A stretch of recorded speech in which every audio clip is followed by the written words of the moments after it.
E15 warning. Why May 1st could destroy your engine. Mechanics nationwide are expecting a massive surge in engine failures beginning this May. The problem isn't the gasoline itself. It's the deceptive labeling that hides the truth from unsuspecting drivers. Many see the 88 octane rating and assume it is standard fuel, but that number is a mask for the actual chemical composition inside.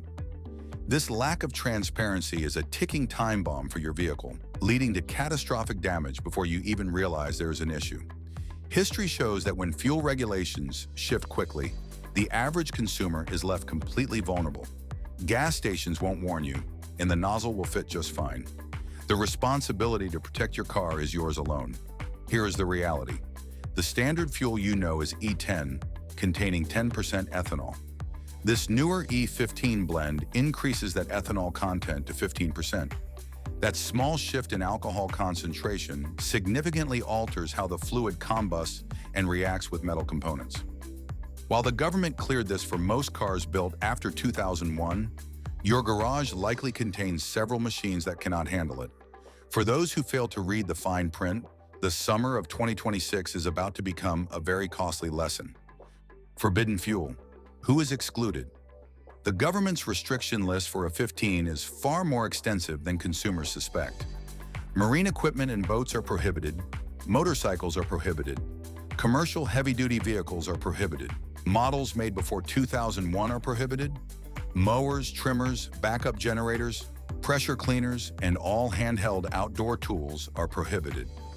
This ban remains active even if you use the nozzle at a high-volume station. The Unleaded 88 sticker at the facility doesn't change based on the plastic jug you're using. Filling a fuel canister with E15 for your home generator means you've ignored the federal warning, and your equipment's hardware will suffer the consequences later. The logic behind these restrictions is basic. Vintage motors and small hardware were never engineered with the gaskets or the software necessary for modern cars to handle high alcohol levels. The substances found in rubber seals, fuel piping, and intake components in those motors react poorly to alcohol percentages beyond their design. This damage is gradual. It doesn't show up immediately. It appears weeks down the road, exactly when you require the machine to function. The retail confusion trap. Consider the way people actually refill small gear. You enter a station, you select the cheapest handle, you gas up your car, and then you fill the reserve tank in your trunk for the mower. If that bargain handle happens to be Unleaded 88, you've just pushed E15 into machines the government strictly forbids it in. No one intervened. The hardware didn't flash. The warning was present, but you weren't searching for it. This is the precise scenario occurring at retailers nationwide starting May 1st. And it's happening to buyers who believe they are making informed choices. So why is this occurring specifically in May 2026? The administration issued an emergency decree under the Clean Air Act, citing energy supply problems from Middle Eastern tension, with crude oil costs soaring past $100 per barrel. Fuel costs have risen. The national price has peaked at nearly $4 per gallon. In California, it is over $5.80. In Washington state, above $5.30. This marks the fifth straight summer the administration has deployed this emergency tactic. Identifying labels and octane indicators. The waiver lasts until May 20th. That is the statutory limit, and leaders have suggested they'll renew it if supplies stay tight. The reality is, this isn't a permanent national shift. Currently, only about 3,000 retailers offer E15 out of roughly 145,000 fueling stations in the country. Gas Buddy's Patrick DeHaan stated it clearly. That is roughly 3% of handles. Most of you won't even encounter it at your usual spot.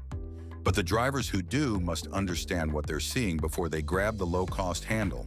Here is how you actually spot it.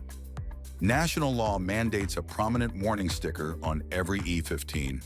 Pump, orange, or yellow, declaring explicitly that this gasoline is meant for model year 2001 and newer only. The sticker is on the box, not the handle. At a hectic station, it's easy to overlook. You're checking your phone, the meter is spinning, someone is idling behind you. The secret is easier than reading any sticker. The octane digit on the screen for standard fuel is 87. If you see 88, that's E15. That single number is the margin between the correct choice and a service manager conversation you want to avoid. Engine hazards and warranty risks. Certain retailers utilize blender pumps, hardware that combines alcohol and gasoline at the site, to create a specific ratio. At those dispensers, the chemical makeup of the fluid depends entirely on the button you push.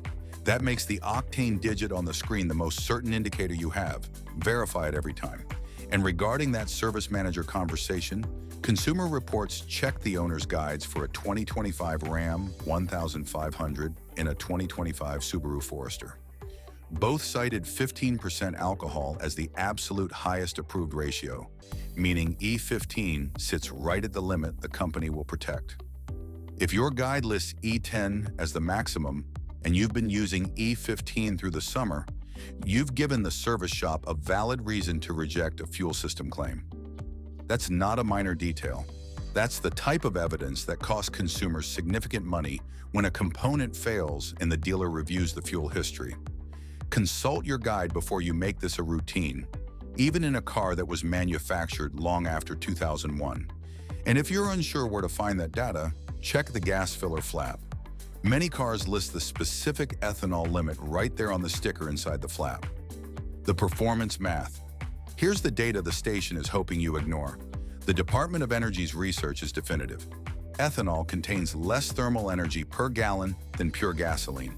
E15 provides roughly 1 to 2% less energy per gallon than E10. When you see E15 offered 10 to 25 cents less per gallon, that performance deficit shrinks the actual savings.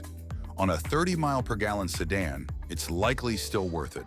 On a high-displacement truck getting 16 miles per gallon, calculate the figures for your specific commute before you celebrate a victory at the station. The price at the sign is not the total equation. It never is. Less per gallon and less per mile are two separate figures, and the retailers marketing E15 are only highlighting one of them. The final thing mechanics want you to understand before summer arrives is phase separation, and this factor matters most if you own any equipment that stays parked between uses. The threat of phase separation. Ethanol attracts water from the atmosphere.